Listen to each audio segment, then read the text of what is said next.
بسم الله الرحمن الرحيم. اعوذ باللہ من الشیطان الرجیم. بسم اللہ الرحمن الرحیم. رب اشرح لی صدری ویسر لی امری واحلل عقدۃ من لسانی یفقهوا قولی. قال اللہ تبارک و تعالی فی کتابہ الکریم. بسم اللہ الرحمن الرحیم. یا ایھا الذین آمنوا کتب علیکم الصیام کما کتب علی الذین من قبلکم لعلکم تتقون.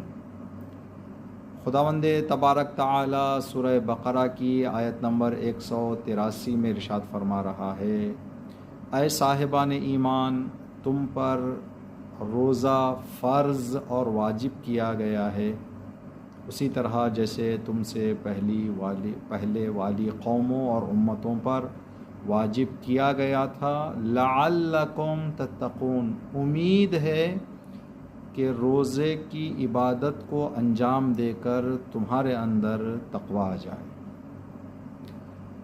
آج کی یہ مختصر سی گفتگو لعلکم تتقون پر ہے۔ لعل کا معنی جو عربی لغات میں ذکر کیا گیا ہے، امید ہے کہ تم صاحب تقوی ہو جاؤ اور تمہارے اندر تقوی آ جائے۔ تفسیر نمونہ میں اس لعل کے لیے دو باتوں کا ذکر کیا گیا ہے، دو مطلب جو لعل کے اندر ہوں گے، لعلکم تتقون۔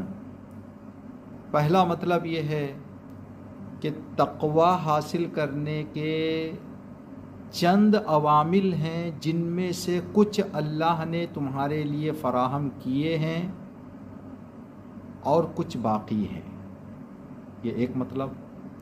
دوسرا مطلب ہوشیار توجہ کے جو باقی عوامل ہیں ان کو حاصل کرو تاکہ تمہارے اندر تقوی آ جائے، ان کے بغیر تقوی آنے والا نہیں ہے۔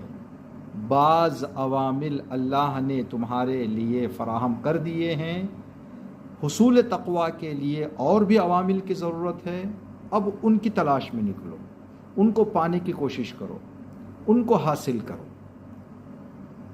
اسی طرح کی ایک دوسری آیت سورہ اعراف کی آیت نمبر 204، جس میں اللہ نے ارشاد فرمایا، فَإِذَا قُرِئَ الْقُرْآنُ فَاسْتَمِعُوا لَهُ وَأَنصِتُوا لَعَلَّكُمْ تُرْحَمُونَ، جب قرآن پاک کی تلاوت کی جائے خاموش بیٹھ کر غور سے قرآن کریم کی تلاوت کو استماع کرو، غور سے سنو، لعلکم ترحمون، امید ہے کہ تم پر اللہ رحم کرے، تم اللہ کی رحمت کے مشمول ہو جاؤ۔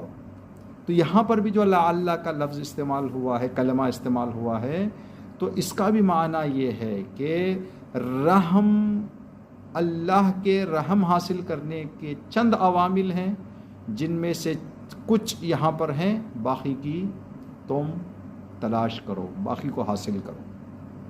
کیا ہیں باقی کے عوامل قرآن پاک کی تلاوت؟ ایک، اللہ نے یہ توفیق دی کہ تم اس محفل میں حاضر ہو جاؤ جہاں قرآن پاک کی تلاوت کی جا رہی ہے، پہلا۔ خاموش بیٹھ کر سنو، دوسرا۔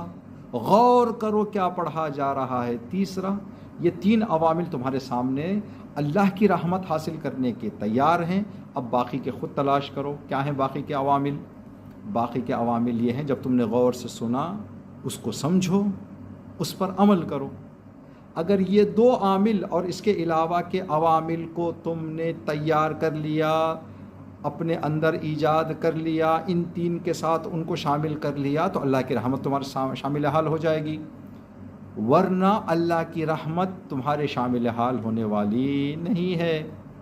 لعل کا یہ معنی، تو اس سے پتہ چلتا ہے کہ روزہ رکھنا تقوی حاصل کرنے کے عوامل و اسباب میں سے ایک عمل ہے، ایک عامل ہے۔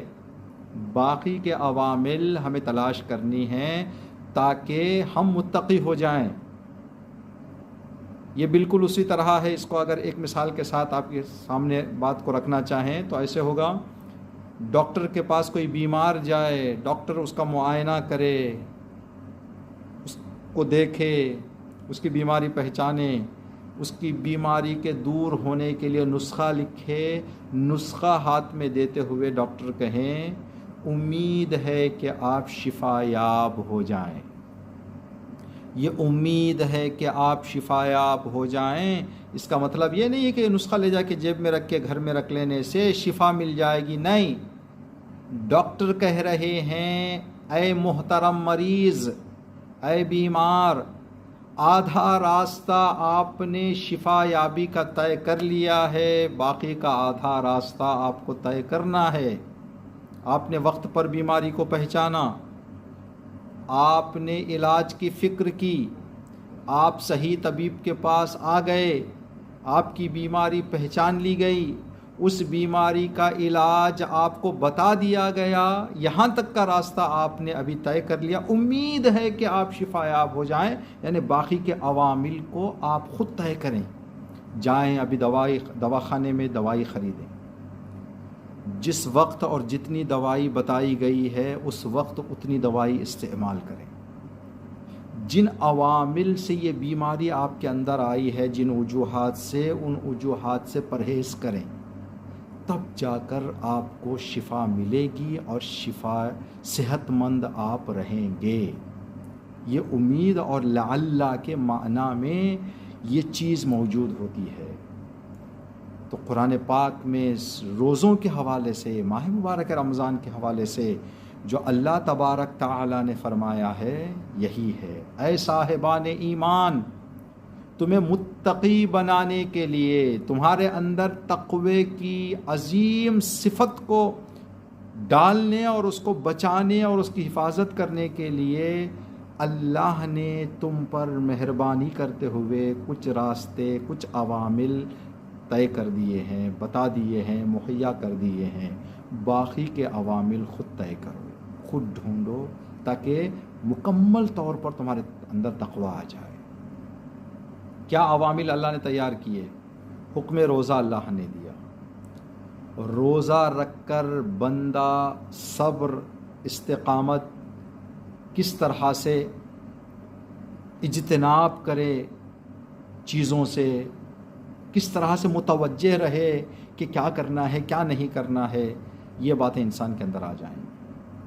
انسان دوران روزہ سحری سے لے کر افطار تک ان چیزوں سے پرہیز کرتا ہے جو چیزیں اس کے لیے حلال ہیں، جو چیزیں کھانا پینا اور دیگر امور جو اس کے لیے حلال ہیں، ان سے رضائے الہی کے لیے انسان پرہیز کر رہا ہے، دوری اختیار کر رہا ہے، تو بندہ یہ اعلان کر رہا ہے کہ میرے اندر اگر میں چاہوں تو پرہیز کرنے، دوری اختیار کرنے، اجتناب کرنے کی طاقت، استطاعت، قوت میرے اندر ہے۔ تو بندہ اب جب اللہ کے لیے بندہ حلال کو ترک کر سکتا ہے تو حرام کو بھی ترک کر سکتا ہے۔ جب بندہ روزہ رکھنے کے لیے سحر میں بیدار ہو سکتا ہے تو صبح کی نماز کے لیے بھی بیدار ہو سکتا ہے۔ اگر بندہ ماہ مبارک رمضان میں منظم ہو سکتا ہے کہ اٹھنا کب ہے، سونا کب ہے، سحری کب کرنا ہے مجھے، افطاری کا کیا وقت میرا ہے، کب تلاوت کروں، کب عبادت کروں، کب نماز میں جاؤں، جب یہ نظم انسان کی زندگی میں ماہ مبارک رمضان میں بندہ نظم برقرار رکھ سکتا ہے اور نظم پر چل سکتا ہے، منظم ہو سکتا ہے، تو ماہ مبارک رمضان کے بعد کیوں نہیں؟ تو اللہ نے ان راستوں کو رکھا ہے، یہ اللہ کی طرف سے ہیں۔ بندہ منظم ہو جاتا ہے، بندہ سحر خیز ہو جاتا ہے، بندہ پرہیز کرتا ہے بہت سارے چیزوں سے۔ اب اس کے علاوہ کیا کام ہمیں کرنے ہیں جس کو ہم طے کر کے مکمل تقوی حاصل کر سکتے ہیں؟ 2 آیتیں قرآن پاک کی جس میں اللہ نے متقین کا لفظ کلمہ ذکر کرنے کے بعد ان کا اوصاف بتایا۔ سورہ بقرہ کی آیت نمبر 2 اور 3 میں اللہ نے فرمایا ہدن للمتقین، یہ قرآن کریم متقین کے لیے ہدایت ہے۔ اس کے بعد کیا نشانیاں اللہ نے بتائی ہیں متقین کی، ہمیں ان کو اپنی زندگیوں میں اپنانا چاہیے۔ الذین یؤمنون بالغیب، غیب پر ایمان رکھے، جو چیزیں نظر نہیں آتی، قبر، فرشتے، برزخ، جنت، جہنم اور بہت ساری چیزیں جو انسان دیکھتا نہیں ہے اور جن پر ہمارا عقیدہ ہونا چاہیے۔ اگر یہ عقیدہ ہمارا جیسا ہونا ہے ویسا ہو جائے تو بہت سارے مسائل کا حل ہے۔ ہم اس لیے بہت سارے گناہ انجام دیتے ہیں، معصیت کرتے ہیں کہ ہمیں غیب پر ایمان نہیں ہے، قبر پر ہمارا ایمان نہیں ہے، سوال نکیر و منکر پر ہمارا عقیدہ کمزور ہے، برزخ ہم اس پر زیادہ ہمارا یقین نہیں ہے، جس کی وجہ سے ہم گناہوں میں جاتے ہیں۔ روایتوں میں ہے کہ ذکر موت گناہوں سے بچنے کا بہت بڑا ذریعہ ہے۔ ہم اپنے آنکھوں سے میتوں کو دیکھ کر گناہوں سے نہیں بچ رہے ہیں تو مطلب غیب پر ہمارا ایمان نہیں ہے، تو ہم متقی ہونے کے دیگر مراحل کو طے نہیں کر پا رہے ہیں۔ الذین یؤمنون بالغیب ومما رزقناہم ینفقون، اللہ نے جو کچھ بندے کو رزق عطا کیا ہے اس سے دوسروں کو بھی انسان عطا کرے، دوسروں کا بھی خیال رکھے، اس میں سے جو چیز ہے۔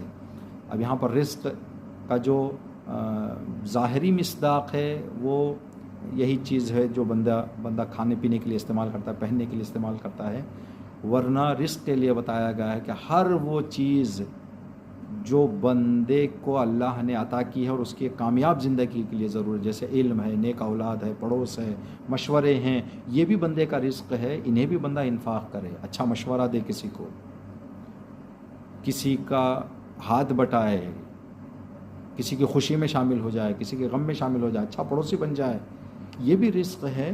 تو یہ بھی انسان کو مما رزقناہم ینفقون۔ اس کے بعد اللہ نے فرمایا کہ قرآن کریم پر بھی بندہ ایمان رکھتا ہے اور اللہ کی دوسری کتابیں جو اللہ نے نازل کی ہیں ان پر بھی ایمان رکھتا ہے۔ وبالآخرۃ ھم یوقنون، اور روز قیامت، حساب کتاب، جنت اور جہنم پر یقین رکھتا ہے متقی۔ یوقنون، حالت یقین میں ہوتے ہیں، علم نہیں، علم سے بڑا مرتبہ ہے یقین کا۔ یہ ایک تو ہمیں روزے کے ساتھ ساتھ پرہیز، منظم ہونا، سحر خیزی کے ساتھ ساتھ غیب پر مضبوط ایمان رکھنا ہے۔ انفاق اپنی زندگیوں میں، مخصوصاً ماہ مبارک رمضان انفاق کا مہینہ ہے، قرآن پاک پر ایمان ہونا چاہیے اور آخرت پر یقین ہونا چاہیے بندے کو۔ اس کے علاوہ دوسری آیت سورہ انبیاء کی آیت نمبر 48 اور 49 میں 48 اور 49 میں اللہ تبارک تعالیٰ ارشاد فرماتا ہے کہ ہم نے موسیٰ اور ہارون کو فرقان عطا کی جو روشنی ہے اور متقین کے لیے۔ تو اللہ تبارک تعالیٰ یہاں پر متقین کا لفظ استعمال کیا، للمتقین۔ تو یہاں پر جو للمتقین کا لفظ استعمال ہوا، اس کے بعد والے آیت میں اللہ نے فرمایا متقی کون ہے؟ فرمایا کہ متقی وہ ہے جو تنہائی اور اکیلے پن میں اللہ سے ڈرتا ہے اور روز قیامت سے گھبراتا ہے۔ وَبِالسَّاعَةِ هُمْ مُشْفِقُونَ۔ تو یہاں پر دو صفتیں اللہ نے بتائی، دو عامل بتائے۔ ایک عامل تنہا ہو جائے، اکیلا ہو جائے تو اللہ کا خوف دل میں ہوتا ہے، جس طرح سے ملا اور لوگوں کے درمیان، ملأ عام میں لوگوں کے درمیان گناہوں سے بندہ بچتا ہے، اسی طرح سے تنہائی میں بھی بچے اور قیامت کے حوالے سے حساب و کتاب، ان سب مسائل کا انسان خوف رکھے۔ اگر یہ خوف ہمارے دلوں میں ہو تو بہت سارے مسائل کا حل ہے۔ تو آج اس گفتگو میں ہمیں پتہ چلا کہ روزہ رکھ لینے سے بندہ متقی نہیں ہوتا، اور کوئی بندہ ماہ مبارک رمضان گزرنے کے بعد پرہیزگار نہ بنے تو بھی کوئی فائدہ نہیں ہے، اس لیے کہ جو مقصد ماہ مبارک رمضان ہے لعلکم تتقون وہ حاصل نہ ہو تو پھر روزہ بھوک اور پیاس کے علاوہ کچھ نہیں تھا۔ اماموں نے فرمایا ہے کہ تمہارا روزہ ان لوگوں کے روزے جیسا نہ ہو جائے جنہیں بھوک اور پیاس کے سوائے کچھ حاصل نہیں ہوتا۔ اگر ماہ مبارک رمضان سے ہم باہر نکل کر متقی نہ بنے تو ہم نے کیا پایا ماہ مبارک رمضان سے؟ تو متقی ہونے کے لیے غیب پر ایمان، تنہائی میں گناہوں سے پرہیز، آسمانی کتابوں پر یقین اور قرآن پاک پر ایمان، قیامت پر یقین اور روز قیامت کے حساب و کتاب کا خوف بندے کے اندر ہونا چاہیے۔ اللہ تبارک تعالیٰ سے دعا ہے کہ خدا ہم سب کو ان عوامل کو حاصل کرنے اور ان عوامل کے کو حاصل کرتے ہوئے اپنے آپ میں تقوی ایجاد کر کے کامیاب ہونے کی توفیق عطا فرمائے انشاءاللہ۔